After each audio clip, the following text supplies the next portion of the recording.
Good morning friend, welcome my channel home science mantra. हम लोग carbohydrate के बारे में पढ़ रहे थे, तो इसका देखिए हम लोग कहाँ पहुँचे थे, डाइसैकेराइड पे। डाइसैकेराइड क्या है? जब दो समान या असमान मोनोसैकेराइड के अणु आपस में जुड़ जाते हैं तो उन्हें डाइसैकेराइड का निर्माण होता है।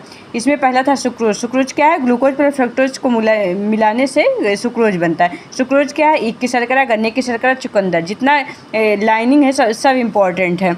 गन्ने में इसकी मात्रा 10 से 12%, चुकंदर में 12 से 18%। ये व्यापक स्तर पर पाया जाता है। अल्प मात्रा में फल व शहद व विशेष प्रकार की सब्जियों में पाया जाता है। सेकंड है माल्टोज, जो ग्लूकोज और ग्लैक्टोज के मिश्रण से बनता है। इसे जई की शर्करा, माल्ट शर्करा, अंकुरित अनाज की शर्करा। माल्टोज प्रकृति में स्वतंत्र रूप से नहीं पाया जाता। अगला है लैक्टोज। लैक्टोज को दुर्गीत शर्करा भी कहते हैं, यानी मिल्क शर्करा, जो मानव माता के दूध में लैक्टोज की मात्रा सर्वाधिक होती है, 6 से 7% तक। गाय में 4 से 5% होता है। अगला है ओलिगोसैकेराइड, जो 3 से 10 तक के मोनोसैकेराइड के अणुओं से बने कार्बोहाइड्रेट को हम ओलिगोसैकेराइड कहते हैं।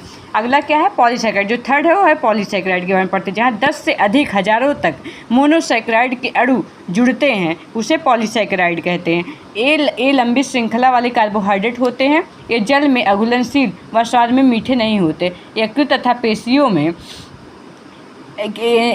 पेशियों में एम्बोलाइज्म के अंतर्गत ग्लूकोज में ग्लाइकोजन नामक जंतु मंड बनती है। अगला इसमें पहला है स्टार्च। यह अनाजों से मुख्य प्राप्त अघुलनशील होता है, जो ठंडे जल में अघुलनशील होता है। ऊर्जा प्राप्ति का मुख्य स्रोत है। गर्म पानी में जेली का निर्माण करता है। एमाइलेज प्लस एमाइलोपेक्टिन बराबर स्टार्च। सर्वाधिक प्राप्ति अनाज के बीज में होता है। सेकंड है डेक्स्ट्रिन। डेक्स्ट्रिन जो होता है रोटी व भुने चने अनाज के रंग परिवर्तित का मुख्य कारण है।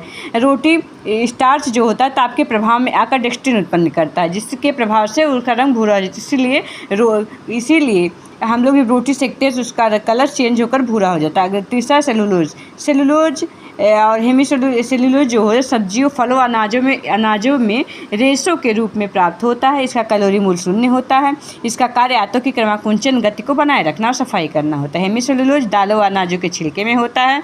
नेक्स्ट लास्ट जो है वो है पेक्टिन। पेक्टिन क्या है? ताजे फलों के छिलकों के नीचे अमरूद व सेब में होता है। ये जड़ वाली सब्जियों के छिलके के ठीक नीचे पाया जाता है। पेक्टिन प्लस चीनी बराबर साइट्रिक अम्ल, जो ताप के संपर्क में आकर जेली जैसा रूप ले लेती है। चलिए देखते हैं कार्बोहाइड्रेट। लास्ट में हम लोग देखते हैं कार्बोहाइड्रेट के कार्य कि कार्बोहाइड्रेट के क्या कार्य है। कार्बोहाइड्रेट का कार्य है शरीर को ऊर्जा प्रदान करना, विटामिन बी समूह के संश्लेषण में, तीसरा कैल्शियम के अवशोषण में सहायक, चौथा है पाचन तंत्र को स्वस्थ रखने में, पांचवा रक्त में कोलेस्ट्रॉल के स्तर को कम करना, छठवां मंड के रूप में संचित ईंधन का कार्य, सातवां विषाक्त पदार्थों को बाहर करना। तो जिसमें इसमें कार्बोहाइड्रेट के कुछ इंपॉर्टेंट क्वेश्चन भी हैं। देखिए कार्बोहाइड्रेट का पाचन हम कहाँ से प्रारंभ, अगर पेपर में आए कहाँ से प्रारंभ होता है तो